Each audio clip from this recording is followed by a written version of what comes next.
കേരളത്തിലെ സമീപകാല രാഷ്ട്രീയ ചരിത്രത്തിൽ ഒരു പാരഡി ഗാനം ഇത്രത്തോളം ചർച്ച ചെയ്യപ്പെട്ട മറ്റൊരു സന്ദർഭമില്ല. തിരഞ്ഞെടുപ്പ് പ്രചാരണ വേളയിൽ അഴിമതിക്കും ഭരണവീഴ്ചകൾക്കുമെതിരെ പ്രതിപക്ഷം ആയുധമാക്കിയ ഈ ഗാനം ഭരണപക്ഷത്തെ എത്രത്തോളം അസ്വസ്ഥമാക്കി എന്നതിന്റെ തെളിവായിരുന്നു അതിനെതിരെ പോലീസ് സ്വീകരിച്ച അസാധാരണമായ നീക്കങ്ങൾ.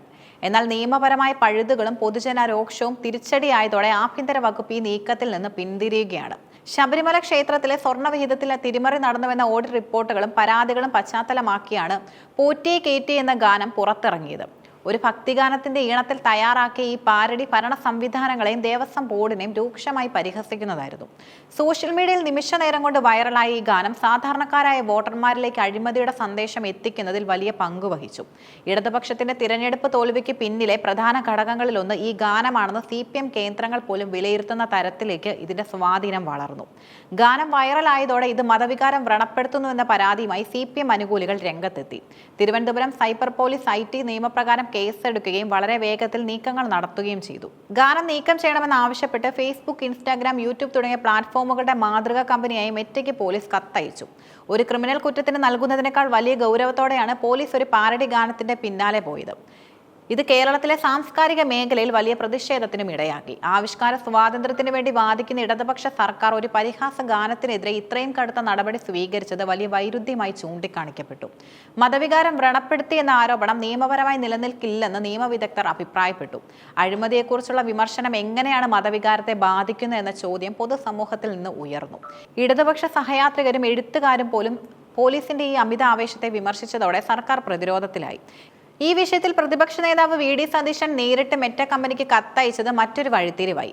കോടതിയുടെ വ്യക്തമായ ഉത്തരവില്ലാതെ ഒരു കലാസൃഷ്ടി നീക്കം ചെയ്യരുതെന്നും അത് പൗരന്റെ മൗലിക അവകാശത്തിന് മേലുള്ള ലംഘനമാണെന്നും അദ്ദേഹം കത്തിൽ വാദിച്ചു. സുപ്രീം കോടതിയുടെ ശ്രേയാസ് സിംഗാൾ വിധി ഉയർത്തിക്കാട്ടിയുള്ള ഈ നീക്കം പോലീസിന്റെ ഭാഗത്തു നിന്നുള്ള സമ്മർദ്ദങ്ങളെ പ്രതിരോധത്തിലാക്കാൻ സഹായിച്ചു. ഇതോടെ അന്താരാഷ്ട്ര തലത്തിൽ പോലും ഈ സെൻസർഷിപ്പ് നീക്കം ചർച്ച ചെയ്യപ്പെട്ടു. എല്ലാ ജില്ലകളിലും CPM കേന്ദ്രങ്ങളിൽ നിന്ന് പരാതികൾ പ്രവഹിച്ചതോടെ പോലീസ് സേനയ്ക്കുള്ളിൽ ഭിന്നതകൾ ഉടലെടുത്തു. ഓരോ ജില്ലയിലും ഇതേ വിഷയത്തിൽ കേസെടുക്കുന്നത് പ്രായോഗികമല്ലെന്നും ഇത് കോടതിയിൽ എത്തുമ്പോൾ തിരിച്ചടിയാകുമെന്നും ഉന്നത ഉദ്യോഗസ്ഥർ വിലയിരുത്തി. കൂടാതെ പണ്ട് CPMഉം സമാനമായ രീതിയിൽ ഭക്തിഗാനങ്ങളുടെ ഈണത്തിൽ പ്രചാരണ ഗാനങ്ങൾ ഇറക്കിയിട്ടുണ്ടെന്ന വസ്തുത പുറത്തു വന്നതോടെ ഇരട്ടത്താപ്പ് ആരോപണം ശക്തമായി. ഇതോടെയാണ് തുടരന്വേഷണം മരവിപ്പിക്കാൻ ADGP നിർദ്ദേശം നൽകിയത്. സർക്കാരിന്റെ ഈ പിന്മാറ്റം പ്രതിപക്ഷത്തിന് ലഭിച്ച വലിയൊരു രാഷ്ട്രീയ വിജയമായാണ് കണക്കാക്കപ്പെടുന്നത്. ഭരണകൂടത്തിന്റെ അസഹിഷ്ണുതയെ ജനങ്ങൾക്ക് മുന്നിൽ തുറന്നു കാട്ടാൻ ഈ വിവാദം സഹായിച്ചു. പാരഡി ഗാനത്തിനെതിരെ കേസെടുത്തത് സർക്കാരിന് വലിയ നാണക്കേട് ഉണ്ടാക്കിയെന്നും അത് തിരഞ്ഞെടുപ്പിലെ തോൽവിക്ക് ആക്കം കൂട്ടിയെന്നുമാണ് പാർട്ടിക്കുള്ളിലെ തന്നെ പൊതുവികാരം. പോറ്റിയെ കേറ്റി എന്ന ഗാനം കേരളത്തിലെ രാഷ്ട്രീയ സംവാദങ്ങളിൽ പുതിയൊരു അധ്യായമാണ് തുറന്നത്. ഡിജിറ്റൽ യുഗത്തിൽ ഭരണകൂടത്തിന് പൗരന്മാരുടെ ശബ്ദത്തെ അടിച്ചമർത്തുക എളുപ്പമല്ലെന്നും ഈ സംഭവം തെളിയിക്കുന്നു. ആക്ഷേപഹാസ്യവും വിമർശനവും ജനാധിപത്യത്തിന് അഭിവാജ്യ ഘടകമാണെന്നും അതിനെ നേരിടേണ്ടത് നിയമം കൊണ്ടല്ല മറിച്ച് വസ്തുതകൾ കൊണ്ടായിരിക്കണമെന്നുമുള്ള വലിയ പാഠം ഈ വിവാദം അവശേഷിപ്പിക്കുന്നു.